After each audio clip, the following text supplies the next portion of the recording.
श्रीमद भगवद्गीता अध्याय 2. माझ्या गुरूंना वंदन. गजानन महाराजांना. संजय म्हणाला, अशा रीतीने करुणेने व्याप्त, ज्याचे डोळे आसवांनी भरलेले व व्याकुळ दिसत आहे, अशा शोक करणाऱ्या अर्जुनाला भगवान मधुसूदन असे म्हणाले. श्री भगवान म्हणाले, हे अर्जुना, या भलत्याच वेळी हा मोह तुला कशामुळे उत्पन्न झाला? कारण हा थोरांनी न आचरलेला, स्वर्ग मिळवून न देणारा आणि कीर्तिकारकही नाही. म्हणून हे पार्था, षंडपणा पत्करू नकोस, हा तुला शोभत नाही. हे परंतपा, अंतःकरणाचा तुच्छ दुबळेपणा सोडून देऊन युद्धाला उभा राहा. अर्जुन म्हणाला, हे मधुसूदना, युद्धात मी भीष्म पितामहांच्या आणि द्रोणाचार्यांच्या विरुद्ध बाणांनी कसा लढू? कारण हे अरिसूदना, ते दोघेही पूज्य आहेत. म्हणून या महानुभव गुरुजनांना न मारता मी या जगात भिक्षा मागून खाणेही कल्याणकारक समजतो. कारण गुरुजनांना मारूनही या लोकात रक्ताने माखलेले अर्थ व कामरूप भोगच ना भोगायचे. युद्ध करणे व न करणे या दोहोंपैकी आम्हाला काय श्रेष्ठ आहे हे कळत नाही, किंवा आम्ही त्यांना जिंकू की ते आम्हाला जिंकतील हेही आम्हाला माहीत नाही. आणि ज्यांना मारून आम्हाला जगण्याचीही इच्छा नाही, तेच आमचे बांधव धृतराष्ट्रपुत्र आमच्या विरुद्ध उभे आहेत. करुणाव्याप्त दैन्यामुळे ज्याचा मूळ स्वभाव नाहीसा झाला आहे व धर्माचा निर्णय करण्याविषयी ज्याची बुद्धी असमर्थ आहे, असा मी तुम्हाला विचारित आहे की जे साधन खात्रीने कल्याणकारक आहे ते मला सांगा. कारण मी तुमचा शिष्य आहे. म्हणून तुम्हाला शरण आलेल्या मला उपदेश करा. कारण पृथ्वीचे शत्रुरहित व धन धान्य समृद्ध राज्य मिळाले किंवा देवांचे स्वामित्व जरी मिळाले, तरी माझ्या इंद्रियांना शोषून टाकणारा शोक जो दूर करू शकेल असा उपाय मला दिसत नाही. संजय म्हणाला, हे राजा, निद्रेवर ताबा असलेल्या अर्जुनाने अंतर्यामी श्रीकृष्णाला एवढे बोलून मी युद्ध करणार नाही असे स्पष्टपणे सांगितले व तो गप्प झाला. हे भरतवंशी धृतराष्ट्र महाराज, अंतर्यामी भगवान श्रीकृष्ण दोन्ही सैन्याच्या मध्यभागी शोक करणाऱ्या त्या अर्जुनाला हसल्यासारखे करून म्हणाले. श्री भगवान म्हणाले, हे अर्जुना, तू ज्यांचा शोक करू नये अशा माणसासाठी शोक करतोस आणि विद्वानांसारखा युक्तिवाद करतोस, परंतु ज्यांचे प्राण गेले आहेत त्यांच्यासाठी आणि ज्यांचे प्राण गेले नाहीत त्यांच्यासाठीही विद्वान माणसे शोक करीत नाहीत. मी कोणत्याही काळी नव्हतो, तू नव्हतास किंवा हे राजे नव्हते असेही नाही, आणि यापुढे आम्ही सर्वजण असणार नाही असेही नाही. ज्याप्रमाणे जीवात्म्याला या शरीरात बालपण, तारुण्य आणि वार्धक्य येते, त्याचप्रमाणे दुसरे शरीर मिळते याविषयी धीर पुरुषांना मोह उत्पन्न होत नाही. हे कुंतीपुत्रा, इंद्रियाचे विषयाशी संयोग हे थंडी, उष्णता आणि सुखदुःख देणारे आहेत. हे उत्पन्न होतात व नाहीसे होतात, म्हणून अनित्य आहेत. तेव्हा हे भारता, ते तू सहन कर.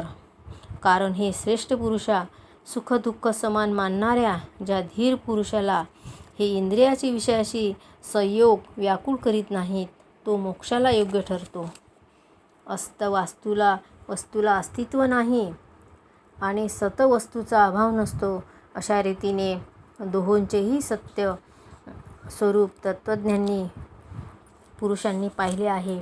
ज्याने हे सर्व जग, दिसणाऱ्या सर्व वस्तू व्यापल्या आहेत, त्याचा नाश नाही हे तू लक्षात ठेव. त्या अविनाशीचा नाश कोणीही करू शकत नाही. या नाशरहित, मोजता न येणाऱ्या नित्यस्वरूप जीवात्म्याची ही शरीरे नाशिवंत आहेत असे म्हटले गेले आहे. म्हणून हे भरतवंशी अर्जुना, तू युद्ध कर. जो या आत्म्याला मारणारा असे समजतो, तसेच जो हा आत्मा मेला असे मानतो, ते दोघेही अज्ञानी आहेत. हा आत्मा अव्यक्त आहे अनचित्त आहे आणि विकाररहित आहे असे म्हटले जाते. म्हणून हे अर्जुना, हा आत्मा वर सांगितल्याप्रमाणे आहे. हे लक्षात घेऊन तू शोक करणे योग्य नाही. परंतु जर तू आत्मा नेहमी जन्मणारा व नेहमी मरणारा आहे असे मानत असशील तरीसुद्धा हे महाबाहो, तू अशा रीतीने शोक करणे योग्य नाही. कारण असे मानल्यास त्यानुसार जन्मास आलेल्यांना मृत्यू निश्चित आहे आणि मेलेल्यांना जन्म निश्चित आहे. म्हणून या उपाय नसलेल्या गोष्टीविषयी तू शोक करणे योग्य नाही. हे अर्जुना, सर्व प्राणी जन्मापूर्वी अप्रकट असतात आणि मेल्यानंतरही अप्रगट असतात. फक्त मध्ये प्रगट असतात. मग अशा स्थितीत शोक कसला करायचा? एखादा महापुरुषाच्या आत्म्याला आश्चर्याप्रमाणे पाहतो आणि तसाच दुसरा एखादा महापुरुष या तत्वाचे आश्चर्याप्रमाणे वर्णन करतो.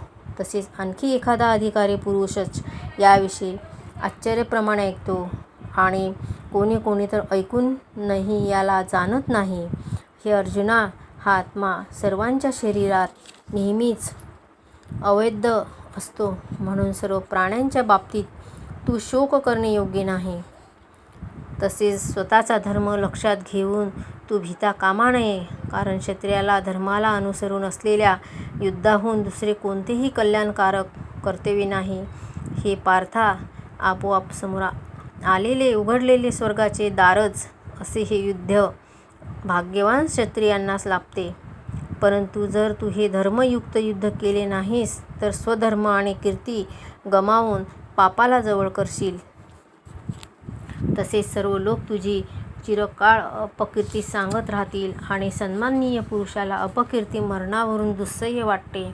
शिवाय ज्यांच्या दृष्टीने तू आधी अतिशय आदरणीय होतास त्यांच्या दृष्टीने आता तुच्छ ठरशील. ते महारथी तुला भिवून युद्धातून काढता पाय घेतला असे मानतील. तुझे शत्रू तुझ्या सामर्थ्याची निंदा करीत तुला पुष्कळसे नको ते बोलतील. याहून अधिक दुःखदायक काय असणार आहे? युद्धात तू मारला गेलास तर स्वर्गाला जाशील अथवा युद्धात जिंकला तर पृथ्वीचे राज्य भोगशील. म्हणून हे अर्जुना, तू युद्धाचा निश्चय करून उभा राहा. जय पराजय, फायदा तोटा आणि सुख दुःख समान मानून युद्धाला तयार हो. अशा रीतीने युद्ध केलेस तर तुला पाप नाही लागणार. हे पार्था, हा विचार तुला ज्ञानयोगाच्या संदर्भात सांगितला आणि आता कर्मयोगाविषयी ऐक. ज्या बुद्धीने युक्त झाला असता तू कर्माचे बंधन चांगल्या प्रकारे तोडून टाकशील. या कर्मयोगात आरंभाचा अर्थात बीजाचा नाश नाही आणि उलट फलरूप दोषही नाही. इतकेच नव्हे तर या कर्मयोगरूप धर्माचे थोडेसे साधन जन्ममृत्यूरूप मोठ्या भयापासून रक्षण करते. हे अर्जुना, या कर्मयोगात निश्चयात्मक बुद्धी एकच असते. परंतु अस्थिर विचार असणाऱ्या अविचारी कामनायुक्त माणसांच्या बुद्धिखात्रीने पुष्कळ फाटे फुटलेल्या व असंख्य असतात. हे अर्जुना, जे भोगात रमलेले असतात, कर्मफलाची स्तुती करणाऱ्या वेदवाक्यांची ज्यांना आवड आहे, ज्यांच्या मते स्वर्ग हीच श्रेष्ठ मिळवण्याजोगी वस्तू आहे, स्वर्गाहून श्रेष्ठ दुसरी कोणतीही गोष्ट नाही असे जे सांगतात, ते अविवेकी लोक अशा प्रकारची जे पुष्पित म्हणजे दिखाऊ शोभायुक्त भाषा बोलत असतात. त्यांची ही भाषा जन्मरूप कर्मफल देणारी तसेच भोग व ऐश्वर्य मिळवण्यासाठी अनेक प्रकारच्या क्रियांचे वर्णन करणारी असते. या भाषेने ज्यांचे अंतःकरण आकृष्ट करून घेतले आहे, जे भोग व ऐश्वर्यात अत्यंत आसक्त आहेत, अशा पुरुषांची परमात्म्याविषयीची निश्चय बुद्धी असत नाही. हे अर्जुना, वेद वर सांगितल्याप्रमाणे तिन्ही गुणांची कार्ये असणारे सर्व भोग आणि त्यांची साधने सांगणारे आहेत. म्हणून तू ते भोग आणि त्यांच्या साधनांच्या बाबतीत आसक्ती बाळगू नकोस. तसेच सुखदुःखादी द्वंद्वांनी रहित नित्य वस्तू असणाऱ्या परमात्म्यात स्थित योगक्षेमाची इच्छा न बाळगणारा आणि अंतःकरणाला ताब्यात ठेवणारा हो. सर्व बाजूंनी भरलेला मोठा जलाशय मिळाल्यावर लहान जलाशयाची मनुष्याला जेवढी गरज असते तेवढीच चांगल्या प्रकारे ब्रह्म जाणणाऱ्याला ब्राह्मणाला वेदांची गरज असते. तुला कर्म करण्याचाच अधिकार आहे, त्याच्या फळाविषयी कधीही नाही. म्हणून तू कर्माच्या फळांची इच्छा करणारा होऊ नकोस. तसेच कर्म न करण्याचाही आग्रह धरू नकोस. हे धनंजया, तू आसक्ती सोडून तसे सिद्धी आणि असिद्धीमध्ये समान भाव ठेवून योगात स्थिर होऊन कर्तव्यकर्मी कर. समत्वालाच योग म्हटले आहे. या समत्वरूप बुद्धियोगापेक्षा सकाम कर्म अत्यंत तुच्छ आहे. म्हणून हे धनंजया, तू समबुद्धीतच रक्षणाचा उपाय शोध, म्हणजे बुद्धियोगाचाच तू आश्रय घे. कारण फळाची इच्छा बाळगणारे अत्यंत दीन होत. समबुद्धीचा पुरुष पुण्य व पाप या दोहींचाही याच जगात त्याग करतो, अर्थात त्यापासून मुक्त असतो. म्हणून तू समत्वरूप योगाला चिकटून राहा. हा समत्वरूप योगच कर्मातील दक्षता आहे, म्हणजेच कर्मबंधनातून सुटण्याचा उपाय आहे. कारण समबुद्धीने युक्त असलेले ज्ञानी लोक कर्मापासून उत्पन्न होणाऱ्या फळाचा त्याग करून जन्मरूप बंधनापासून मुक्त होऊन निर्विकार परमपदाला प्राप्त होतात.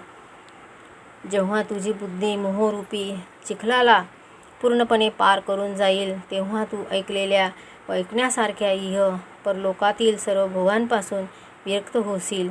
तऱ्हेतऱ्हेची वचने ऐकून विचलित झालेली तुझी बुद्धी जेव्हा परमात्म्यात अचलपणे स्थिर राहील, तेव्हा तू योगाला प्राप्त होशील, म्हणजेच तुझा परमात्म्याशी नित्य संयोग होईल. अर्जुनाने विचारले, हे केशवा, समाधीत परमात्म्याला प्राप्त झालेला आहे अशा स्थिर बुद्धी पुरुषाचे लक्षण काय? तो स्थिर बुद्धी पुरुष कसा बोलतो, कसा बसतो आणि कसा चालतो? भगवान म्हणाले, हे अर्जुना, ज्यावेळी हा पुरुष मनातील सर्व कामना पूर्णपणे टाकतो आणि आत्म्यानेच आत्म्याच्या ठिकाणी संतुष्ट राहतो, त्यावेळी त्याला स्थितप्रज्ञ म्हटले जाते. दुःखदायक प्रसंगी ज्याच्या मनाला खेद वाटत नाही, सुखाच्या प्राप्तीविषयी ज्याला मुळीच इच्छा नाही, तसेच ज्याचे प्रीती, भय व क्रोध नाहीसे झाले आहेत, असा मुनी स्थिर बुद्धी म्हटला जातो. जो पुरुष सर्व बाबतीत स्नेहशून्य असून त्या शुभ किंवा अशुभ गोष्टी घडल्या असता प्रसन्नही होत नाही किंवा त्यांचा द्वेषही करत नाही, त्यांची बुद्धी स्थिर झाली. कासव सर्व बाजूंनी आपले अवयव जसे आत ओढून धरतो, त्याचप्रमाणे जेव्हा हा पुरुष इंद्रियाच्या विषयांपासून इंद्रियांना सर्व प्रकारे आवरून घेतो, तेव्हा त्याची बुद्धी स्थिर झाली असे समजावे. इंद्रियांनी विषयाचे सेवन न करणाऱ्या पुरुषाचेही केवळ विषयच दूर होतात, परंतु त्यांच्या विषयीची आवड नाहीशी होत नाही. हा स्थितप्रज्ञ पुरुषाची तर आसक्तीही परमात्म्याच्या साक्षात्काराने नाहीशी होते. हे अर्जुना, आसक्ती नाहीशी न झाल्यामुळे ही शोभ उत्पन्न करणारी इंद्रिय प्रयत्न करीत असलेल्या बुद्धिमान पुरुषाच्या मनालाही जबरदस्तीने आपल्याकडे ओढून घेतात. म्हणून साधकाने त्या सर्व इंद्रियांना ताब्यात ठेवून चित्त स्थिर करून मनाला माझाच आधार देऊन ध्यानात बसावे. कारण इंद्रिये ज्या पुरुषाच्या ताब्यात असतात, त्याची बुद्धी स्थिर होते. विषयाचे चिंतन करणाऱ्या पुरुषाची त्या विषयात आसक्ती उत्पन्न होते. आसक्तीमुळे त्या विषयाची कामना उत्पन्न होते. कामना पूर्ण झाल्या नाहीत की राग येतो. रागामुळे अत्यंत मूढता अर्थात अविचार उत्पन्न होतो. मूढतेमुळे स्मरणशक्ती भ्रष्ट होते. स्मरणशक्ती भ्रष्ट झाली की बुद्धीचा म्हणजे ज्ञानशक्तीचा नाश होतो आणि बुद्धीचा नाश झाल्यामुळे माणसाचा अधपात होतो. परंतु अंतःकरण ताब्यात ठेवलेला साधक आपल्या ताब्यात ठेवलेला राग द्वेषरहित इंद्रियांनी विषयाचा उपभोग घेत असूनही अंतःकरणाची प्रसन्नता प्राप्त करून घेतो. अंतःकरण प्रसन्न असल्यामुळे त्याची सर्व सुखदुःखे नाहीशी होतात आणि त्या चित्त प्रसन्न असलेल्या कर्मयोगाची बुद्धी तात्काळ सर्व गोष्टीपासून निवृत्त होऊन एका परमात्म्यामध्येच उत्तम प्रकारे स्थिर होते. मन आणि इंद्रिये न जिंकणाऱ्या पुरुषाच्या ठिकाणी निश्चयात्मक बुद्धी नसते आणि अशा अयुक्त पुरुषाच्या अंतःकरणात आस्तिक भावही नसतो. तसेच भावशून्य माणसाला शांती मिळत नाही. मग शांती नसलेल्या माणसाला सुख कुठून मिळणार? कारण ज्याप्रमाणे पाण्यात चालणाऱ्या नावेला वारा वाहून नेतो, त्याचप्रमाणे विषात वावरणाऱ्या इंद्रियापैकी मन ज्या इंद्रियाबरोबर राहते, ते एकच इंद्रिय या अयुक्त पुरुषाची बुद्धी हिरावून घेते. म्हणून हे महाबाहो, ज्याची इंद्रिये इंद्रियाच्या विषयापासून सर्व प्रकारे आवरून धरलेली असतात. त्याची बुद्धी स्थिर असते. सर्व प्राण्यांच्या दृष्टीने जी रात्रीसारखी असते अशा नित्य ज्ञानस्वरूप परमानंदाच्या प्राप्तीस स्थितप्रज्ञ योगी जगतो आणि ज्या नाशिवंत सांसारिक सुखाच्या प्राप्तीत सर्व प्राणी जागतात ती परमात्म तत्त्व जाणणाऱ्या मुनीला रात्रीसारखी असते. ज्याप्रमाणे निरनिराळ्या नद्यांचे पाणी सर्व बाजूंनी भरलेल्या स्थिर असलेल्या समुद्रात त्याला विचलित न करताही सामावून घेते जाते, त्याचप्रमाणे सर्व भोग ज्या स्थितप्रज्ञ पुरुषामध्ये कोणत्याही प्रकारचा विकार उत्पन्न न करता सामावून जातात, तोच पुरुष परमशांतीला प्राप्त होतो. भोगांची इच्छा करणारा नव्हे, जो पुरुष सर्व कामनांचा त्याग करून ममता, अहंकार आणि इच्छा टाकून राहत असतो त्यालाच शांती मिळते. हे अर्जुना, ब्रह्माला प्राप्त झालेल्या पुरुषाची ही स्थिती आहे. ही प्राप्त झाल्याने योगी कधी मोहित होत नाही आणि अनंत काळी या ब्राह्मी स्थितीत स्थिर होऊन ब्रह्मानंद मिळवितो. अथ द्वितीयोध्याय समाप्त.